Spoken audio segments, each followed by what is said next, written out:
Esta elección vale si yo gano. Si yo no gano, no hay elección. ¿Cómo es eso?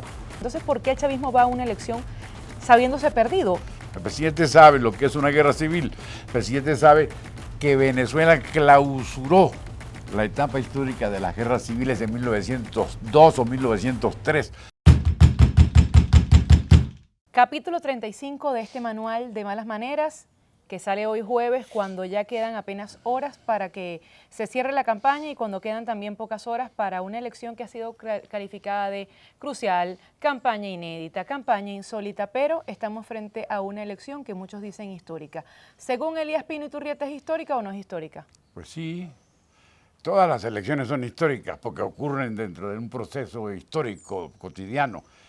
Pero estas evidentemente lo son mucho más que las anteriores o que la mayoría de las anteriores por el simple hecho de que ofrecen la posibilidad de un cambio de vida, un cambio de política y un cambio de vida, es decir, eso que se llama la liquidación de un ciclo histórico y el comienzo de otro. Para que nos quede más claro, en caso de que se pueda mayor claridad, alguna comparación. Las elecciones de 1958, cuando gana Rómulo Betancourt. Esas elecciones significaban legitimar el comienzo de una etapa inédita y, por supuesto, la liquidación de la dictadura de Pérez Jiménez. Mutatis mutandis, de eso se trata ahora. La liquidación de un proceso. ¿Cuánto tiempo tienen ellos gobernando? 25 años. Bueno, la liquidación de un proceso de 25 años, casi lo más cercano al general Gómez, al gomecismo, para el inicio de una etapa nueva y distinta, porque se supone que esta que viene, en caso de que la oposición gane las elecciones, tendrá que ser distinta a la de la democracia representativa que terminó en un descalabro.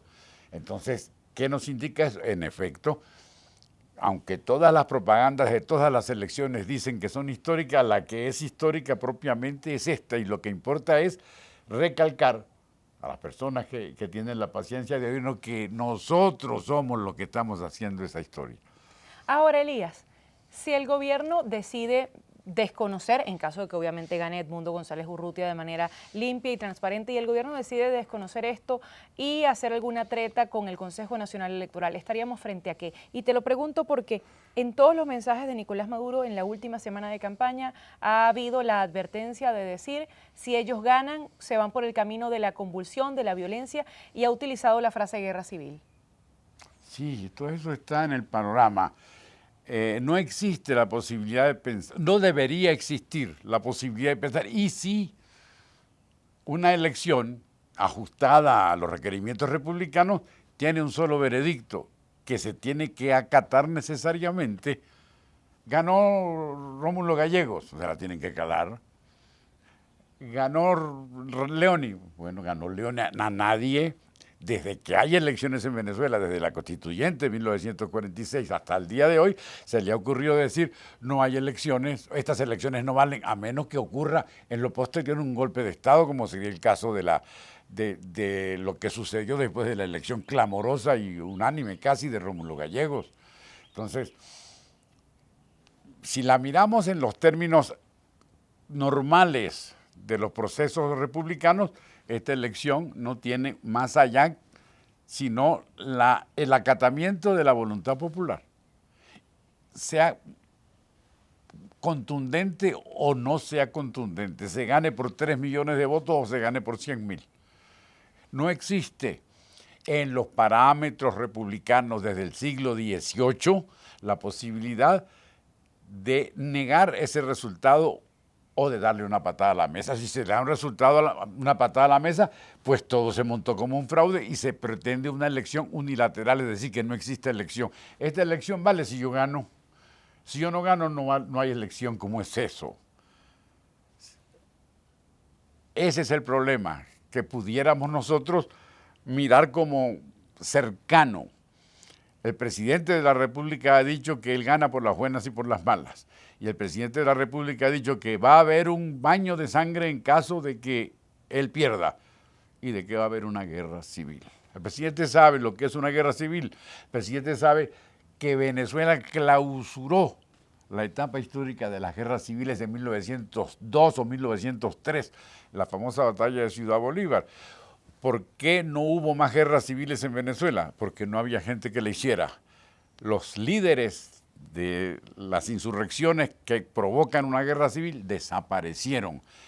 Para que haya una guerra civil se necesitan caudillos, en el caso de la historia de Venezuela. Esos caudillos desaparecieron. Bueno, y necesitan Pero si no armas hay de los dos caudillos, lados. exacto, es algo muy importante. No hay caudillos, pero hay ejército. Sí, ejército en singular, no en plural. Para que haya una guerra civil, mirándola desde la perspectiva contemporánea, tendría que haber el ejército A enfrentado al ejército B. ¿Dónde están esos 2 ejércitos probables, o esos 3 ejércitos? Eso no existe. De manera que está amenazando con una fantasía. Eso no tiene piso concreto, no hay manera de que eso ocurra. Claro, pero hay quienes se preguntan cómo Maduro llegó a esta elección sabiendo que el candidato que se le opone tiene esa cantidad de puntos que ya no se puede decir porque las encuestas no se pueden estar publicando a esta hora, pero la ventaja que tiene en este momento Edmundo González. Ya hizo el juego con inhabilitar a María Corina, hizo el juego con inhabilitar a Corina Lloris. Le quizás sorprendió a Miraflores que Edmundo González pudiera capitalizar el apoyo de María Corina Machado. Entonces, ¿por qué el chavismo va a una elección sabiéndose perdido? Por la misma razón por la cual tenía que ir Pérez Jiménez, está en la Constitución.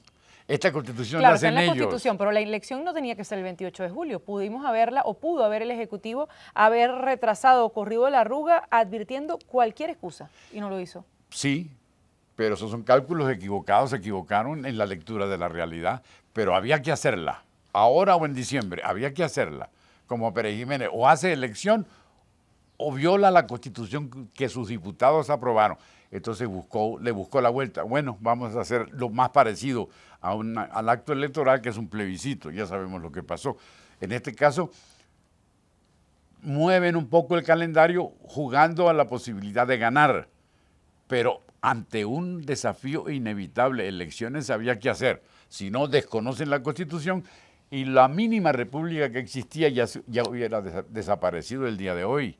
Entonces, no les quedó más remedio. Pero una cosa es lo que piensa la nomenclatura y otra cosa es la realidad. Se atravesó un fenómeno que hemos hablado de él nosotros muchas veces en este programa, que es la famosa elección primaria. Eso no estaba en el programa, ni siquiera, supongo yo, de la triunfante oposición, pero pasó. Y eso socialmente es muy importante porque ¿quién provoca ese movimiento masivo que llamó tanto la atención y que obligó a modificar las reglas de juego o el almanaque electoral? El pueblo de Venezuela. Entonces, ese es otro elemento muy importante. El pueblo de Venezuela, que no está manejado por los partidos políticos tradicionales ni tampoco por los nuevos, tomó la decisión de cambiar de rumbo. Y eso no es histórico. Yo quiero que me digan que es histórico. Y ahora que dices eso, hoy estaba entrevistando a una pareja de migrantes que viven en Argentina y llegaron el 13 de junio a Venezuela para votar porque sienten que, él decía, el señor Johnny, que él en Argentina, por más que está bien, que está feliz, sentía como el compromiso de tener que votar. Intentaron inscribirse en Argentina, no pudieron, trabas, y lograron reunir para venir a Venezuela y van a votar este fin de semana. Y no solo van a votar, dicen que se van a quedar hasta la hora que sea defendiendo el voto. Eso habla mucho también de la conciencia que hay ciudadana del momento, ya lo hemos dicho varias veces, histórico, pero también eso crucial, hay que insistir en el perfecto. El antes y después. ¿Cómo queda a tu juicio la figura de Edmundo González Urrutia si logra imponerse con una campaña una campaña no, porque si oficialmente la campaña dura 22 días, lo que estuvo Edmundo frente a un televisor, frente a una radio, fue nada? Edmundo González es hechura de las circunstancias. Edmundo González está en su casa viendo televisión y le dice, mire, usted está anotado aquí, tiene que salir. Entonces, ¿cómo es posible que eso suceda? Tiene perfecta explicación. De la historia reciente, él es una de las figuras primordiales. Él nos representa a la generación nacida y crecida y madurada durante la democracia. De manera que hay un empate con una historia antigua. Él la encarna. Entonces, él no es un advenedizo. recibió la bendición de la líder primordial, eso es evidente. Pero la bendición de la líder primordial no fue hacia una persona, sino hacia la representación epocal, es decir, a la representación de los logros más brillantes y sublimes de la democracia representativa. Eso no sé si es casual, pero se junta en todo este proceso extraordinario que estamos viviendo. Edmundo González no fue puesto a dedo, sino en definitiva y en profundidad por los logros de la democracia representativa. Bueno, además recibió el visto bueno de todos los partidos políticos que forman parte de la alianza Claro. opositora. El día 28, ¿cómo te lo imaginas? ¿Tienes algún temor? Por ejemplo, a mí me ha pasado por la mente el tema de hasta qué hora estaremos esperando resultados. ¿Va a haber resultados de verdad el 28 29 o vamos a estar 2 días esperando resultados? ¿Qué sientes tú? Siento Más allá que que no eres estamos haciendo pitoniza, una ¿no? pregunta malvada. Esa No hay pregunta, maldad en mí. Ya no hay maldad en ti, pero esa pregunta no la tenemos que hacer. Vamos a pensar en un juego limpio. Vamos a pensar en una presentación puntual de los resultados. No ha sido así desde 1958, casi hasta la llegada de Chávez. ¿Por qué no puede volver a ser así? Hay una sola razón que puede conducir a que sea así: la inmensa participación popular. Se está pensando en una avalancha de votantes. Esa avalancha de votantes quiere por lo menos claridad y puntualidad. Y la autoridad tiene que complacer ese requerimiento ciudadano, ese requerimiento de los electores. Claro, la situación es tan enrarecida, las amenazas son tan evidentes que algunos dicen, no hay elección.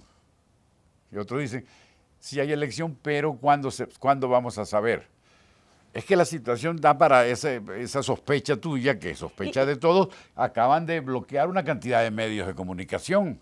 Y la incertidumbre alta, a pesar de que tú ya tienes lo que te dijeron las encuestas la semana pasada, que de acuerdo con los que la presentan son prácticamente irreversibles. Es decir, para que el candidato A supera al candidato B en tan solo una semana con esos números es prácticamente imposible. Entonces, la gente, a pesar de que piensa que la opción que van a votar va a ganar, todavía hay la incertidumbre y eso hace que mucha gente sienta ese temorcito. Claro. Que ya se ha vivido antes, pero en esta oportunidad quizás es más fuerte, sobre todo por la persecución. Estamos hablando de 103 personas que han sido detenidas en lo que va de año, 77 siguen arrestadas. Estamos hablando, como lo decíamos anteriormente, el caballo que lleva a María Corina, el motorizado, la señora de las empanadas, el señor de la encrucijada, y pare usted de contar.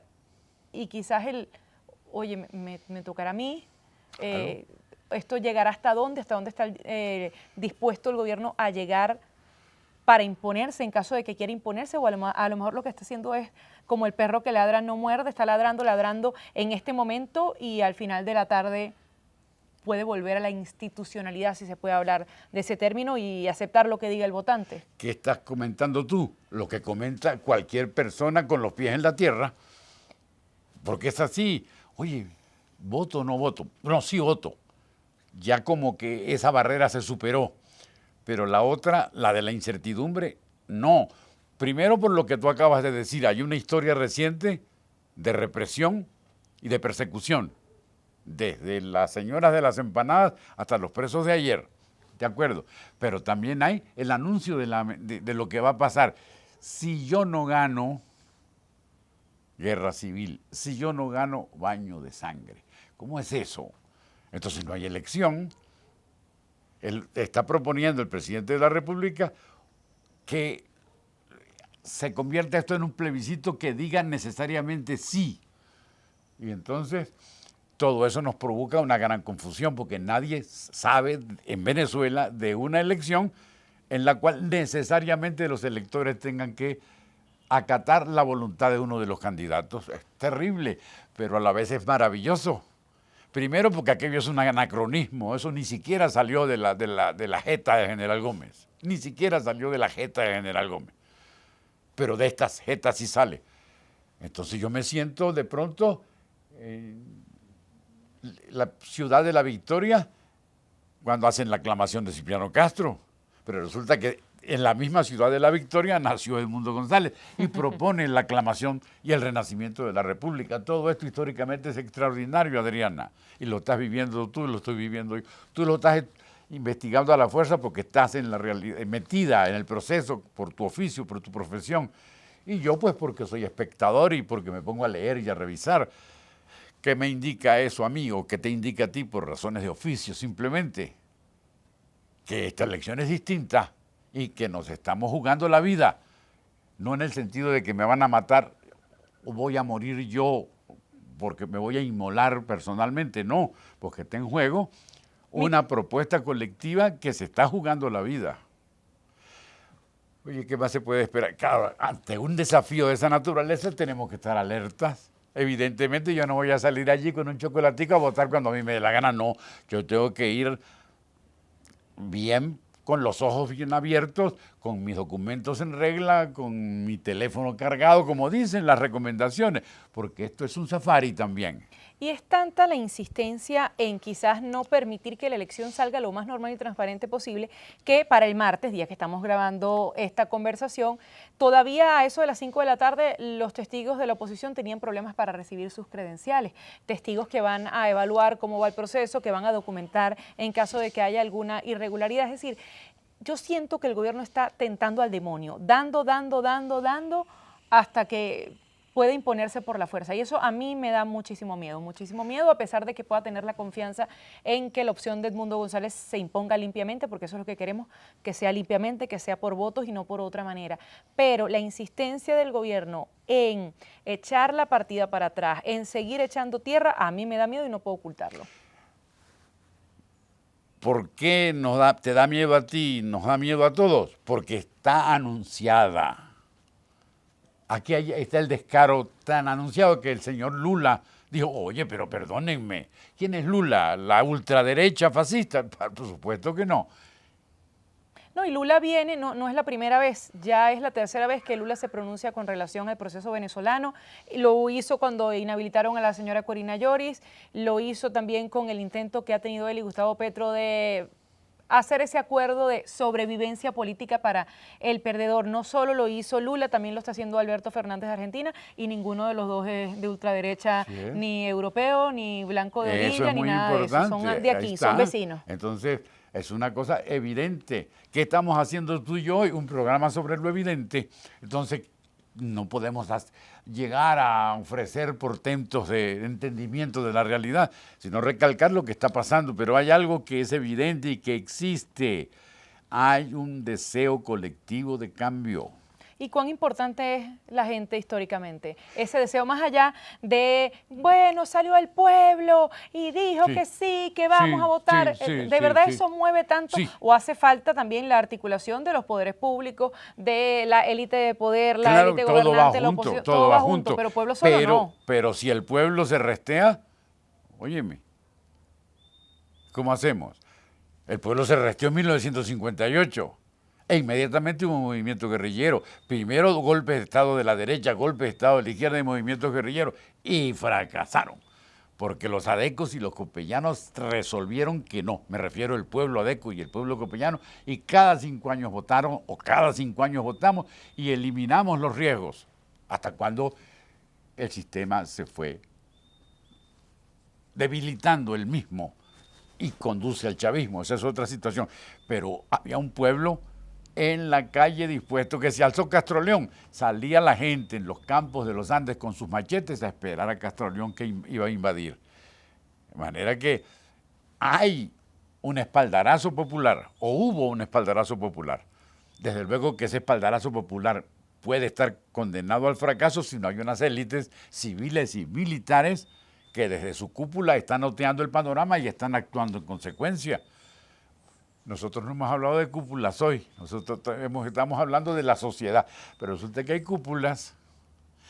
¿Cuál es la cúpula que importa? Evidentemente la militar, evidentemente la militar. El cuartel es un tabú, ha sido siempre un tabú, y más ahora. Y hay un cuartel como demasiado parcial, o demasiado parcializado. Hasta que deja de serlo. Hasta que deja de serlo, como dijo Luis Herrera. Los militares son leales hasta que dejan de serlo. Perfecto. Y además porque ni tú ni yo, ni muchos otros pseudoanalistas o analistas o gente interesada en el tema profesionalmente, tenemos evidencias concretas de lo que está pasando en los cuarteles. No la tenemos. Que si el ejército al alto mando, los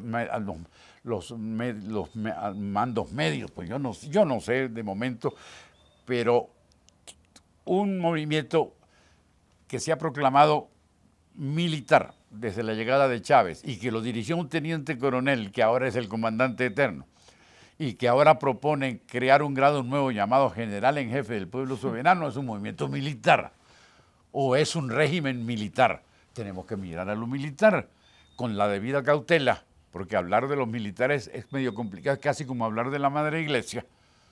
Con la iglesia también hay que andar con cuidado por la excomunión. Aquí no es una excomunión distinta. Aquí es una excomunión distinta. ¿Qué puede pasar allí? Yo creo que ni tú ni yo lo sabemos, ni queremos saberlo de momento. No, lo único que está en nuestras manos es la urna de votación. La urna de la votación. Y decirle a la gente que este votar es esencial, que no es el de antes y que se está jugando la vida de su entendimiento de la sociedad, el lugar que realmente quiere ocupar, lo que le debe reclamar a las instituciones que no existen, las reconstruimos o no. Todo eso depende de cuando tú marques en lo que vayas a marcar.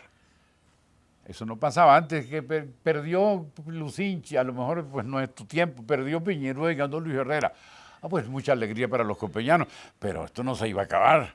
Allí vamos a pasar 5 años distintos y ya veríamos en el futuro. Ahora no. No, ahora se juega el continuismo de 25 años o una gente que está decidida a cambiar y a enterrar ese proceso. A pesar de que el chavismo no va a desaparecer como movimiento político, si este sistema de opresión definitivamente tiene que desaparecer y desaparecer con el voto. Y hay no otra de cosa, manera. Adriana, que tenemos que recalcar, aunque sea ya por terminar y sin profundizar, la aparición de un liderazgo inédito e histórico, que es el de María Corina Machado. María Corina Machado es el producto de todo este desencanto que encarna en ella, sin ningún parapeto político previo que la convirtiera en la cabeza del proceso. Y María Corina Machado es la cabeza de un proceso absolutamente relacionado con lo popular. Entonces lo popular, con una cabeza que no tenía, ¿cómo se para? O si no, ¿cómo se para? ¿Cómo se desprecia?